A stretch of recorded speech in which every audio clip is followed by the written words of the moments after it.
আসসালামু আলাইকুম। ঈদে অনেক রকমের জিনিসের প্রিপারেশন নেওয়া হচ্ছে কি তাই তো? তাহলে এই এত ব্যস্ততার মধ্যে একটু চটজলদি যদি খাবার হজম করার জন্য বোরহানি হয়ে যায় তাহলে কিন্তু মন্দ হয় না। এত রিচ ফুডের মাঝে হজম করার জন্য কিছু তো প্রয়োজন। আপনাদের এই কথা চিন্তা করি রেডিমিক্স প্যাকেট দিয়ে কিভাবে বোরহানি তৈরি করতে হয় সেই রেসিপিটি শেয়ার করছি। আমি 1 কেজির মতো টক দইকে ব্লেন্ডারে ব্লেন্ড করে নিচ্ছি, এতে এত সুন্দর স্মুথ হয়।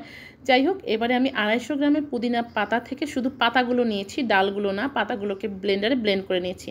আর তার সাথে নিয়েছি 1/4 কাপের মতো ধনিয়া পাতা আর কাঁচামরিচ পেস্ট।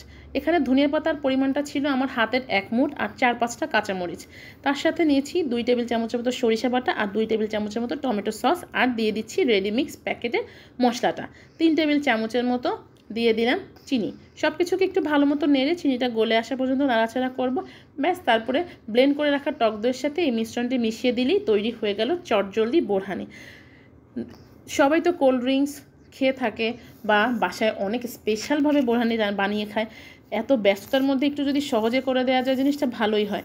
যাই হোক, আমি একটু টেস্ট করে দেখলাম যে একটু কাঁচামরিচের ফ্লেভারটা দিলে ভালো হয়, তাই জন্য আমি 2 টেবিল চামচের মতো কাঁচামরিচ বাটা দিয়েছি। এবারে ভালো মতো মিক্স করা হয়ে গেলে এটা একটা ছাঁকনি দিয়ে ছেঁকে এক্সেস যেই পেস্টের পাতাগুলো আছে, ছাবড়া ছুবড়া আছে, এগুলোকে আমি ফেলে দিচ্ছি।